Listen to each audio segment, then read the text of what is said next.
Hello, Taylor Sievers here with Sievers Blumen Farm, and this is the Bluff Bottom Blumen channel where I share all things growing and gardening, mostly about flowers and roses. So today I thought I would do a recap of our sweet pea season. This is for some background, this is my 5th year flower farming, and this is my first real year of getting a good, decent harvest off of my sweet peas. I tried last year and I got them in too late, and I really only had a few actually start to vine up the trellis. So this year I was determined to make more of an effort, and I did get some really good growth. So I brought my little trusty notebook out here so I could kind of go over how things went and what I'm planning to do next year.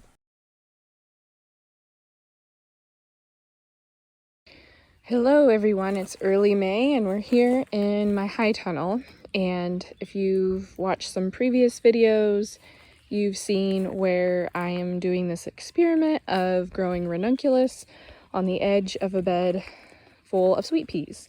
So right now you can see that the sweet peas are starting to grow up finally. I've got one over here that's getting a little bit taller, and actually it looks like there might be a bloom starting right there. It gets pretty hot in here. Like, we've had a couple really hot days. This is a bigger structure, so it does seem like I get better airflow in here than my smaller 12 by 40 tunnel. And I just have been better about watering them. And I did fertilize a lot more in the beginning. I honestly haven't fertilized in the last several weeks, but I was a lot better about fertilizing. So I feel like that is a big difference. So this year I started all of my sweet pea seeds from seed indoors. I was planning on going ahead and direct sowing some outside as well, but I never got around to it. But so this year all I did was I had some 72 cell trays and 50 cell trays, and I just planted 2 seeds per hole in the tray. I soaked them, according to my notebook, I started soaking them on February 3rd. So that means I probably planted them a day later. I usually like to let them soak for about 24 hours or even a little less until they plump up, basically. So I just plant them deep into the cell trays, and then I put them down in my basement until they started sprouting. And I did this because sweet peas really need a cool area that's not necessarily freezing in order to sprout, and they really like cool temperatures. And also I ended up taking Marin of the Farmhouse Flower Farm. I ended up taking her sweet pea course 2 years ago, and this was just kind of her method that she suggested. So I just kept them in the dark in the basement until I started to see the little necks pop up out of the ground. And then I took them and I got them into light as soon as I could, and put them out here in the tunnel. So they still were protected. On the really cold nights, I would put a layer of frost cloth on, or I have humidity domes that I would put on top. They came up pretty quick just from doing that initial soaking. Now, she suggests, Marin of the Farmhouse Flower Farm suggested not soaking. She said there's a lot more disease issues. But last year when I did that, I think that's why I was so behind, because I didn't, they took forever to germinate. I mean, I really soaked the trays really well, but they just took forever to germinate. And this time I just soaked them in a little jar overnight, and they popped right up in a week to 2 weeks. So last time it was like, some of them seemed like a month. So anyways, planted them out probably about a month and a half later. I think it was about May, early May when I did that. Got them all planted them 4 inches apart, 2 rows. So I basically ended up with 60 foot of sweet peas. I had 2 rows down that, and they were all 4 inches apart. So if I did my math right, that was about 350, 360 plants. I know I had some loss in some of my trays, but that seems about right for the amount of trays that I sowed. And then they took a little bit to take off, but I fertilized them every week, and all of a sudden they started taking off. So okay, so according to my notes again, it looks like that I started recording my harvest around mid-May. So I have here May 16th. I put down 5 usable stems. So obviously that was really early, but then later I started getting more. So let's see, the week of the 24th of May, I harvested 100 stems. And then the week of the 29th, I harvested 140 stems. And then the week of June 1st, I harvested 200 stems.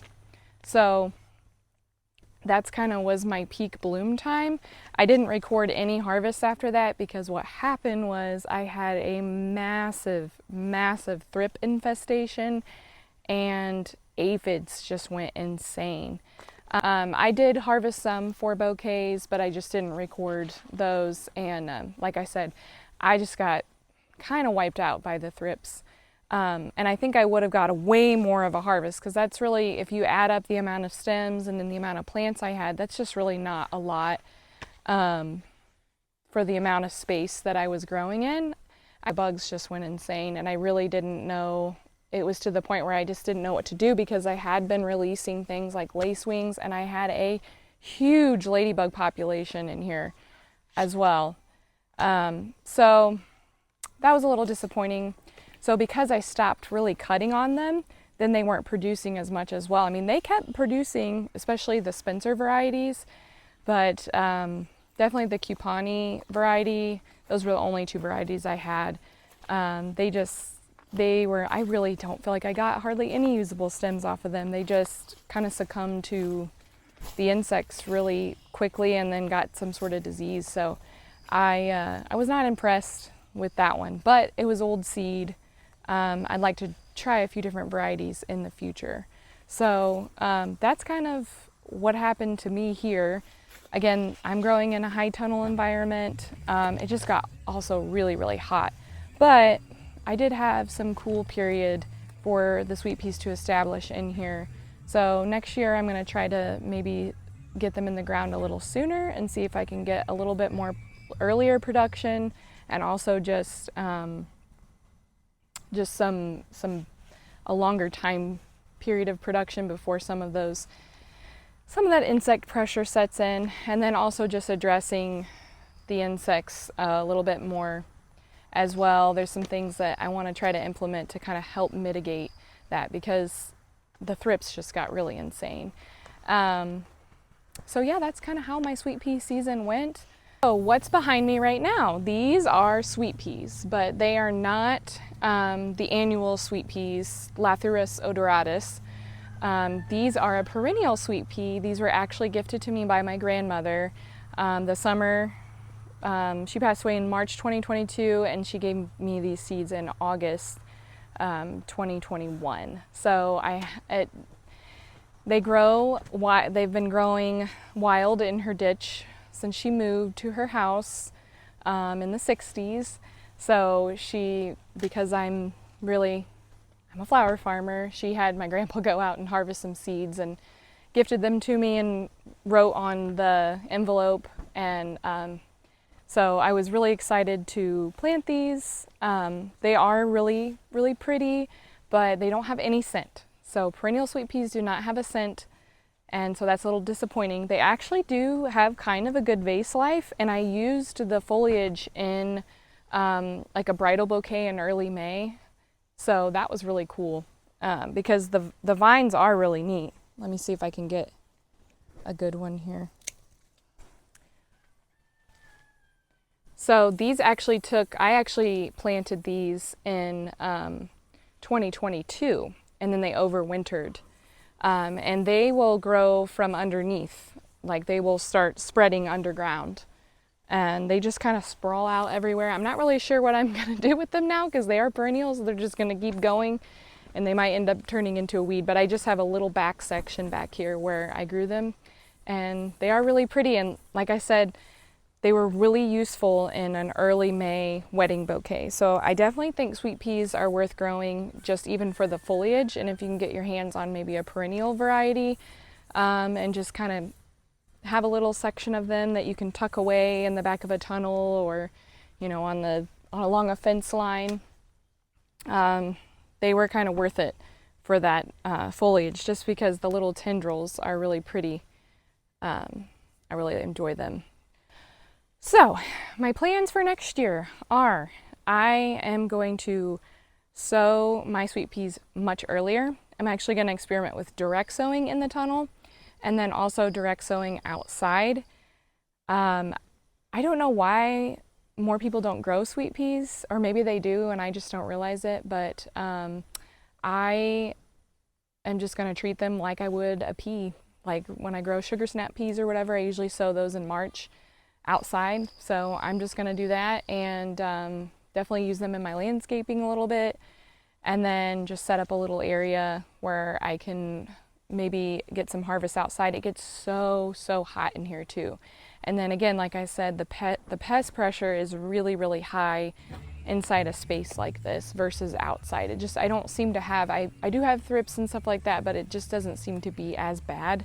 It's like this little perfect environment for them. So next year I am definitely going to try to sow them outside, direct sow them outside. So if you have any questions about sweet peas, I definitely think you should check out the Farmhouse Flower Farm's Sweet Pea School for $50. It's so worth it.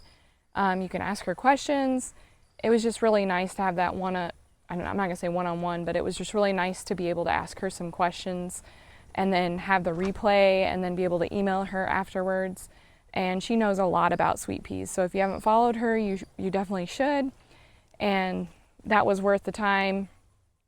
And then also just get your hands dirty, start growing.